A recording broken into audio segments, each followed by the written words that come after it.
जाति ठेकेदार है, क्यों नहीं एक दलित को ठेकेदार बनाया गया, क्यों नहीं जादव को ठेकेदार बनाया गया? कि सर इस बार क्या मांझी के किला को आप तोड़ पाएंगे? हमने कभी जाति की बात नहीं किया, पूरे जमात की बात किया, पूरे समाज की बात किया। उन्होंने 20 के चुनाव में पूरे ध्रुवीकरण कर दिया। सुनना चाह रहे हैं पवन सिंह और खेसारी। मैं राणा प्रताप एक बार फिर मैं बोल रहा हूँ, यहाँ पर सब लोग ठीक हो जाएंगे मेरे आने के बाद। निश्चित तौर पर चिराग पासवान एक आइकन, एक तेजस्वी यादव जी से बेहतर है। जी, क्लासरूम एपिसोड में हमारे साथ मौजूद है राणा प्रताप सिंह उर्फ डब्लू सिंह, जो मांझी विधानसभा के भाजपा युवा नेता हैं। हम लोग T20 से स्टार्ट करेंगे वनडे से, क्योंकि T20 में आपको जो भी क्वेश्चन होगा तुरंत होगा। वनडे में थोड़ा सा आराम से हम लोग, क्योंकि पहले कंफर्ट हम लोग हो जाए, तो हम लोग वनडे से स्टार्ट करते हैं। इसके पिछले बार जब चुनाव हुआ 2020 में, तो निर्दलीय प्रत्याशी थे और 2 नंबर पे आए थे। लगभग 34,000 वोट इनको प्राप्त हुआ था। तो सबसे पहले मेरा ये सवाल रहेगा कि सर इस बार क्या मांझी के किला को आप तोड़ पाएंगे? मांझी की जनता निश्चित तौर पर इस पर किला तोड़ेगी और पूरा विश्वास है मांझी की जनता पर जी कि इस पर फतह जरूर होगी निश्चित तौर पर। आप लगभग पिछले 2 महीने से एक यात्रा पे हैं, प्रगति यात्रा पे, परिवर्तन यात्रा जी।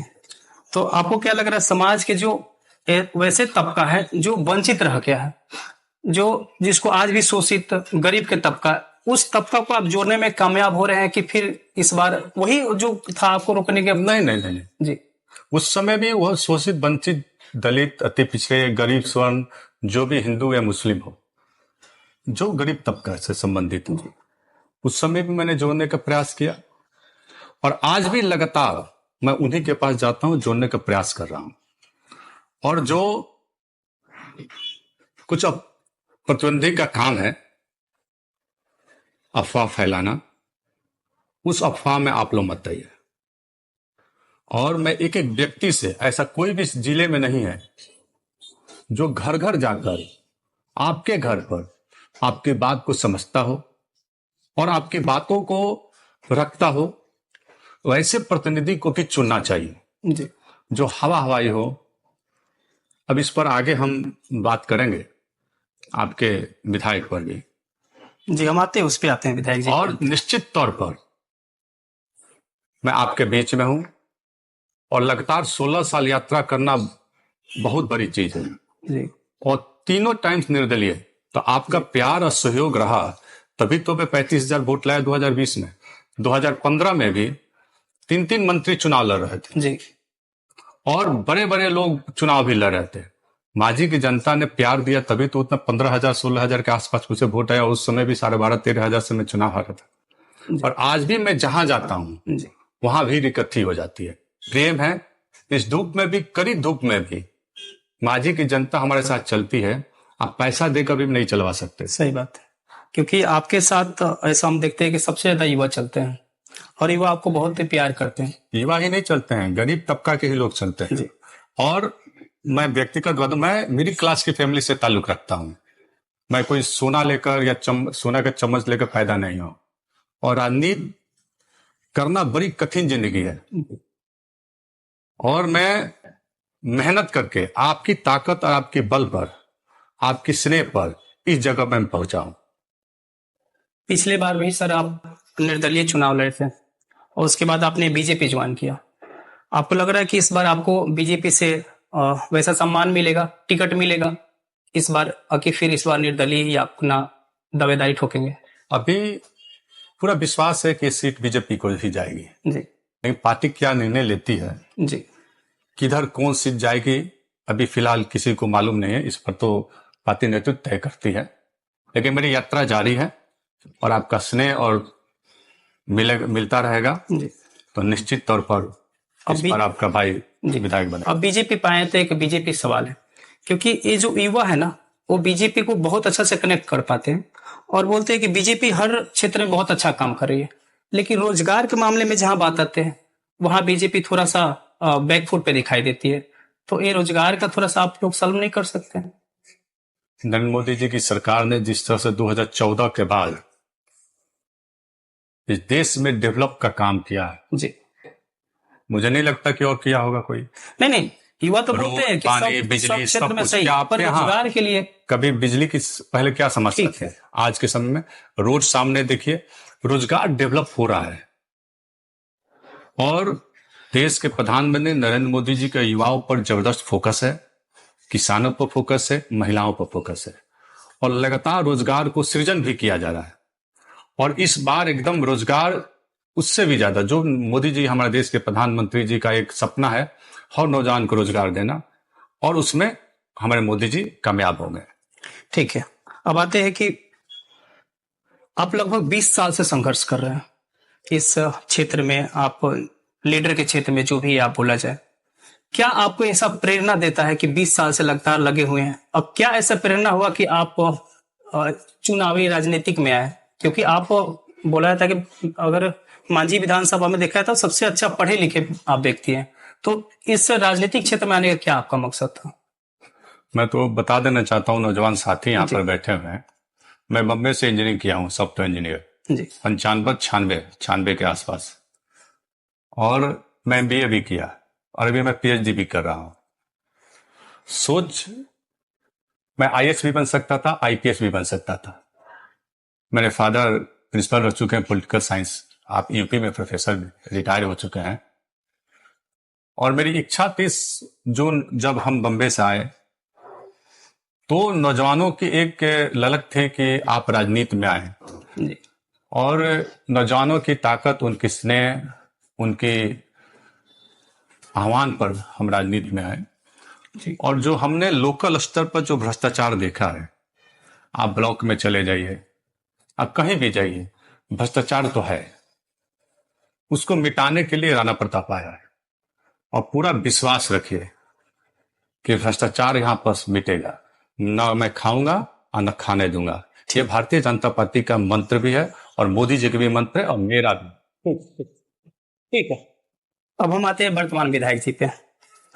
व्यक्तिगत तौर पे आपका ऐसा कुछ दिक्कत नहीं है, वैचारिक उनसे बहुत सारे विचार नहीं मिलते। वो बोलते हैं कि हमने 5 साल में ब्लॉक और सब लेवल से भ्रष्टाचार हमने मिटाया, लेकिन हर बार आप उनका विरोध करते हैं, और छोटा छोटा नहीं, हर एक मुद्दे पे आप उनको लेकर विरोध करते हैं। तो क्या विधायक जी से क्या प्रॉब्लम? जो वर्तमान विधायक यादव, सत्येंद्र यादव जी हैं, किसी भी लीडर से व्यक्तिगत दुश्मनी नहीं होती जी, व्यक्तिगत वैचारिक मतभेद होती है, सबको वैचारिक, उनकी विचारधारा का विरोध होता है जी। माले के जो विधायक हैं जी, सत्येंद्र यादव जी, जो मांझी के विधायक हैं, उन्होंने क्या कहा था?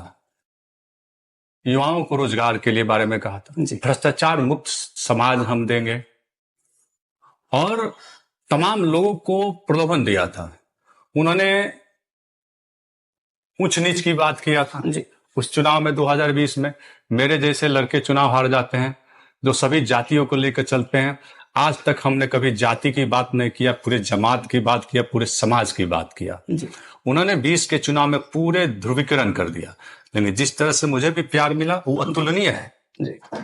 और सत्येंद्र यादव ने आपको समझना होना चाहिए, और समझना भी चाहिए कि आपका विधायक कितना भ्रष्ट है, कितना चोर है। हम बेफिक्र होकर आपको आपके सामने बोल रहा हूं, और आपके मीडिया के सामने भी बोल रहा हूं कि क्या स्कूल में क्या हमारे बच्चे पढ़ते हैं जी? क्या सत्येंद्र यादव का लड़का पढ़ता है? क्या किसी बड़े घर के लड़के सरकारी स्कूल में पढ़ते हैं? क्या एक जोड़ा बेंच का 4800 रुपया जो खरीदा गया है, क्या 4800 रुपया में बेंच मिलता है? आप हमको बताइए। वो तो आप खूब मिलेगा, 2022 मिलता है जी जी। करोड़ों रुपया का वारा न्यारा किया, करोड़ों रुपया किसका पैसा था? गरीब, दलित, शोषित, वंचितों का था, गरीब सवर्णों का पैसा था। वो हक खाया, किसका खाया? पूरे स्कूल में दिया जा सकता था। ठीक है सर। ब्लॉक में क्या कर रहा है आप देखिए, ब्लॉक में तमाम तरह के भ्रष्टाचार हो रहा है जी। हम अभी सवाल गिनती कराऊंगा तो गिनती उनका एक करूंगा मैं आप सर। उनका भी एक बयान था कि हम मांझी विधानसभा में एक एक रोड को हमने चमका दिया है। फिर जो ये जो पीडीएस के थ्रू उनको मिलता है राशन, हमने देखा ब्लॉक में जाके सभी लोग धमकाए कि नहीं, जितना 5 किलो मिलता 5 किलो मिलना चाहिए, और जो माने व्यवस्था है उससे मिलना चाहिए। तो वो तो भ्रष्टाचार के खिलाफ है। अभी आप बोल रहे कि ऐसा नहीं। आप बताओ जी, अभी कब चुनाव है? अक्टूबर, बस इसी में 6 महीने बाद। पहले ये सत्येंद्र यादव क्या करता था, 4 सम्मानित महिला को, गरीब महिला को इसी जलालपुर ब्लॉक पर मुर्दाबाद मुर्दाबाद, जी। इंदिरा आवास में चोरी मत करो, इंदिरा आवास में चोरी मत करो। आज क्या हुआ? जी। पैसा मिल रहा है 10-15 हजार पर इंदिरा प्रधानमंत्री आवास योजना में। आज कभी धरना प्रदर्शन आपने स्वतंत्र जातों को देखा है? पैसा मिलने लगा। मैं पूछ रहा हूं आप लोगों से और आपसे भी पूछ रहा हूं। अब विधायक जी है, उनका सीधी सी शेड्यूल है। आज 4.5 साल हो गया। आज चावल की बात हो रही है, विधानसभा में हो रहा है कि चावल गंदा मिल रहा है।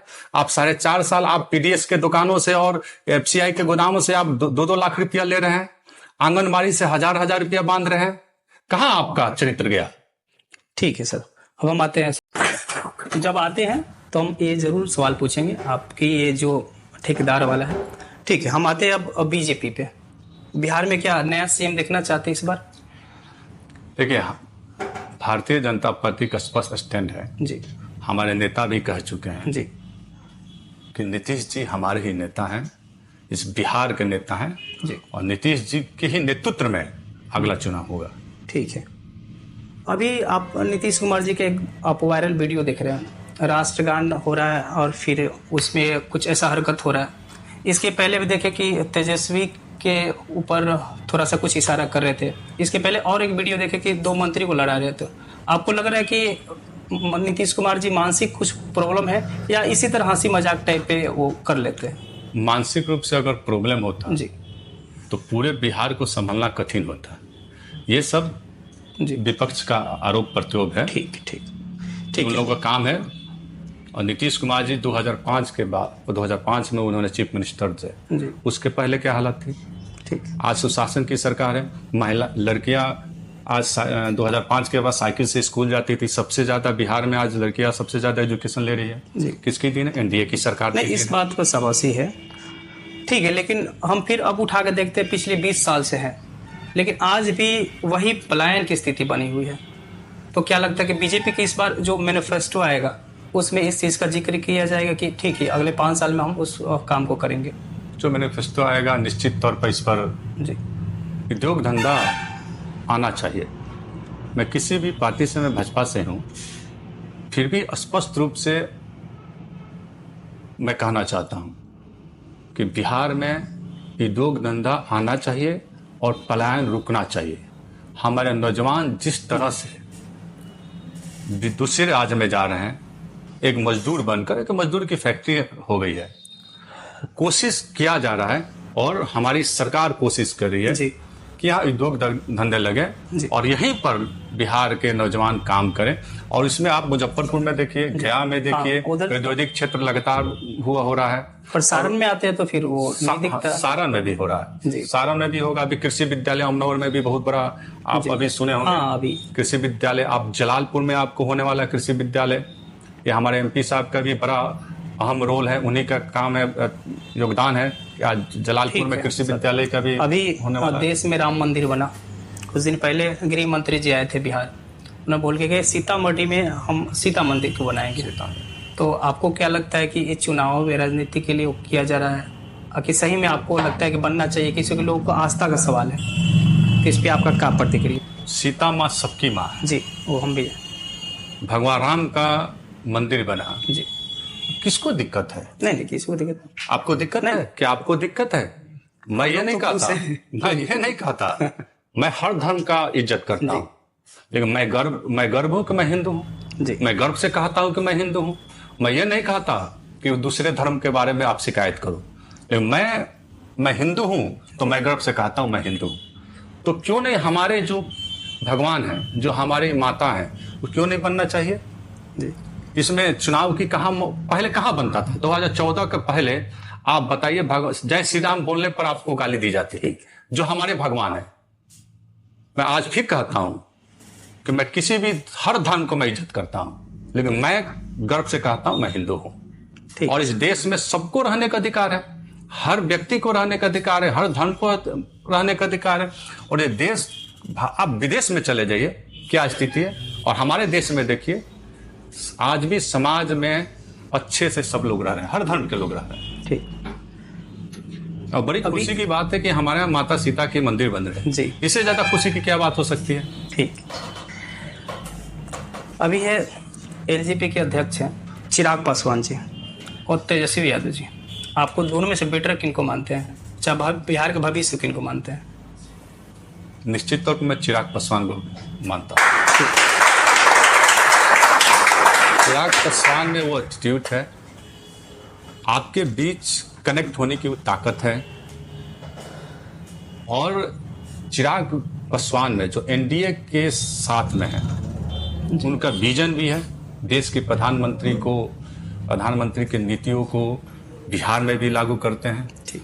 और निश्चित तौर पर चिराग पासवान एक आइकन है, तेजस्वी यादव जी से बेहतर है जी, ये मैं कहना चाहता हूँ, और पूरा बिहार भी इसमें मानता है। ठीक है, अभी केंद्रीय मंत्री भी है। ठीक है, आते हैं अब आपको पर्सनली कुछ सवाल पूछते हैं। क्रिकेट देखते हैं? मैं क्रिकेटर भी हूँ। और कौन सा टीम का आप सपोर्ट करते हैं? आईपीएल जी, आईपीएल में बोल रहे हैं। मैं खेल का मजा लेता हूँ, किसी का कि इसमें कोई आरसीबी है, कोई मुंबई है, कोई किस मतलब हैदराबादी है। ठीक है, मैं खेल का जो अच्छा खेलता हो उसका मैं सपोर्ट करता हूँ। बट नाउ तो आज के दौर में विराट कोहली बेटर है, रोहित शर्मा बेटर है, आरसीबी से है ना विराट कोहली, तो वरुण चक्रवर्ती मिस्ट्री गेंदबाज है, अभी नए उभरते हुए हैं। ठीक। तो जो अच्छा खेले उसको शाबाशी देनी चाहिए।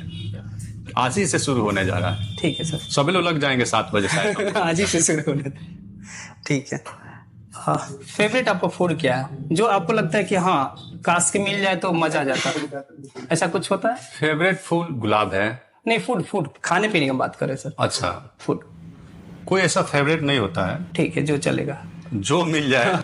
आप गाड़ी पे चलते हैं, म्यूजिक सुनते हैं? संगीत में बहुत कम सुनते हैं, पर सुनते हैं तो किनका सुनते हैं? देखिए, नए तो अभी तो स्थिति बड़ी खराब जी, नए आप ये लोग वही सुनना चाह रहे हैं, पवन सिंह और खेसारी। मैं स्पष्ट करना चाहता हूं कि फिर मैं कहता हूं कि मेरा आइकन कोई हीरो हीरोइन नहीं है, और आपको भी मैं कहना चाहता हूं कि अपने आइकन को जो देश के आजादी में योगदान दिया, अपना आइकन सुभाष चंद्र बोस को बनाइए, अपना आइकन महात्मा गांधी को बनाइए, आप चंद्रशेखर आजाद को मानिए, जो देश के लड़े, हमारे इर्द गिर्द भी स्वतंत्रता सेनानी रहे, उनको आइकन बनाइए। मैं तो कभी कल बच्चे के रूम में देखता हूँ कि फिल्मी हीरो हीरोइन का, कोई कहता मैं पवन का हूँ, कोई कहता मैं खेसारी का हूँ।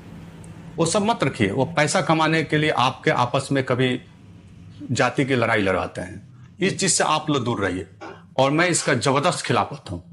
मैं किसी भी हीरोइन का फैन नहीं हूँ, मैं सिर्फ फैन हूँ देश के लिए जो करे, देश के लिए मर मिटे, वही हमारा धर्म है। अभी कुछ लास्ट सवाल में आते हैं। आपका पद यात्रा अभी चल रहा है, ये कब तक चलेगा? अभी मेरा पद यात्रा 12 अक्टूबर 2024 से चल रहा है जी, ये चुनाव तक भी चलेगा माने, और 16 साल से मेरा पद यात्रा चल रहा है जी। मैं हारा भी हूँ, मेरे फेसबुक, ट्विटर या मेरे कोई भी चेक कर सकता है। मैं चुनाव हारा, उसके नेक्स्ट डे भी कहीं घटना हुआ था, शायद चकिया उकिया में, उस समय भी मैं पहुंच चुका था। ठीक है, तो मेरे लिए मांझी की जनता ही मेरे लिए सब कुछ है।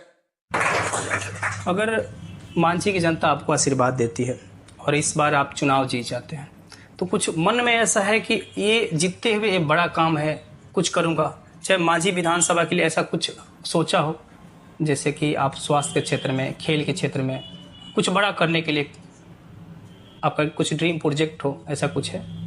मेरे चुनाव जीतने के बाद जी,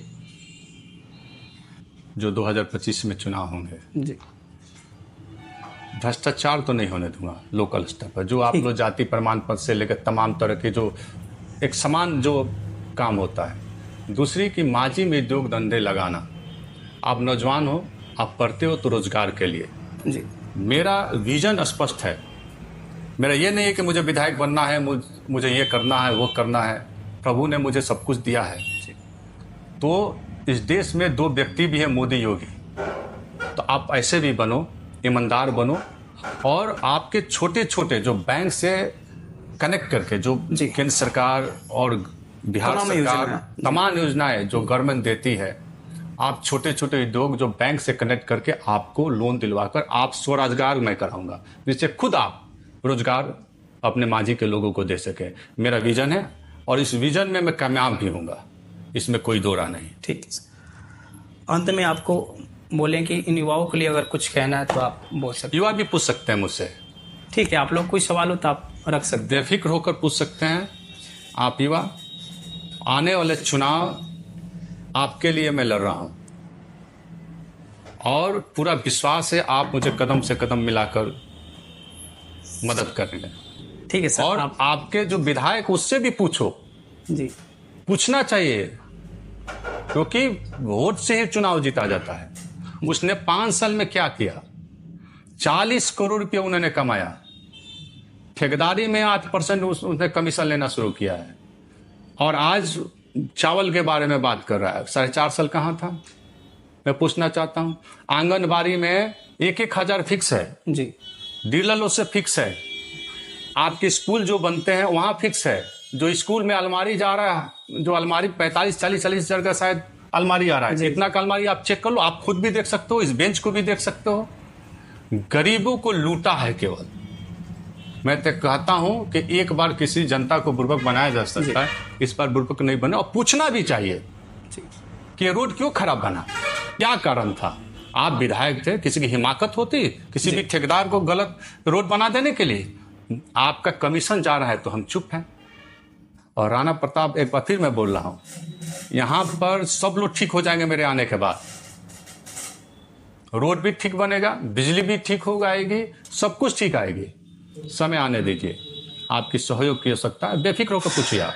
ठीक है सर, आप आए, आपका तहे दिल से धन्यवाद कि इतनी कीमती समय निकालकर आप इस क्लासरूम एपिसोड में आप आए। बहुत बहुत धन्यवाद सर। बहुत बहुत